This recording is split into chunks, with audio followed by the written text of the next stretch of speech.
From the Home Slice News Center, this is the Daily Slice for Friday, June 14th of 2024. I'm Amy Rose, and this is what's going on. Rapid City Police have arrested a juvenile for allegedly shooting at houses. Police say they responded just after 4 o'clock a.m. Thursday to MacArthur Street following multiple reports of gunshots. Officers arrived promptly and found at least one house was struck by the gunfire, but no injuries were reported. During their investigation, officers identified a suspicious juvenile who attempted to flee on foot. The individual was apprehended and found in possession of a handgun. Subsequent investigation revealed the juvenile as the suspect in the shooting. Due to the suspect's age, he will be processed through the juvenile justice system. The Pennington County Sheriff's Office has put out the call for temporary deputies. Here's Gary Matthews with the details. Pennington County Sheriff's Office has put out the call for temporary deputies to help provide extra coverage for this year's motorcycle rally and Central States Fair. Pennington County and surrounding communities often reach out to law enforcement throughout the nation to help provide the extra coverage needed during the rally, which can attract hundreds of thousands of extra visitors to the state.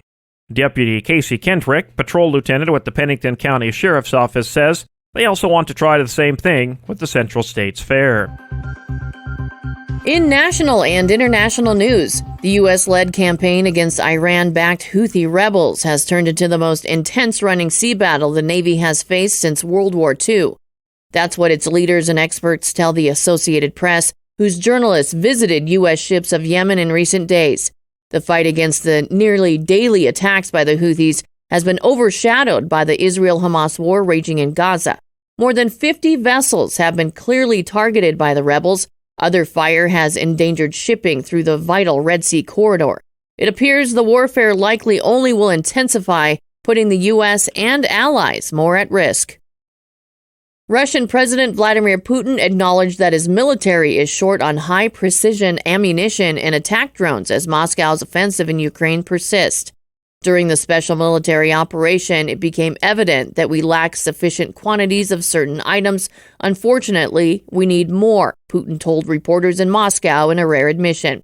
Some analysts suggest Putin might be seeking a way to soften the impact on himself if the conflict in Ukraine does not go as planned. Meanwhile, Ukrainian forces report some successes in their offensives in the south and east. Kyiv's top general noted this week that his troops have made certain gains. And the Federal Reserve announced on Wednesday that it would pause its historic rate hiking campaign, but indicated that more increases are likely this year. Since March of 2022, Fed officials have raised the central bank's benchmark interest rate 10 consecutive times to cool the U.S. economy and combat inflation. Fed Chair Jerome Powell stated that the rate hike pause will allow officials more time to assess the impact of the rate hikes on the economy so far. It may make sense for rates to move higher, but at a more moderate pace, Powell said. Initially, markets were displaced by the Fed's suggestion of at least one more increase this year, but they recovered somewhat as Powell reassured investors about the slower pace of rate hikes. Your weather forecast from the Home Slice Weather Center today and all throughout the weekend. Slight chance of showers and thunderstorms. A high today of 85. This evening, a low around 62. Saturday, in the 90s, and Sunday, 80. That was the Daily Slice for Friday, June 14th of 2024. The Daily Slice is a production of Home Slice Media Group, hosted by Amy Rose with Gary Matthews, executive producer Mark Houston, engineered by Chris Jacquez. I'm Amy Rose. Have a great week.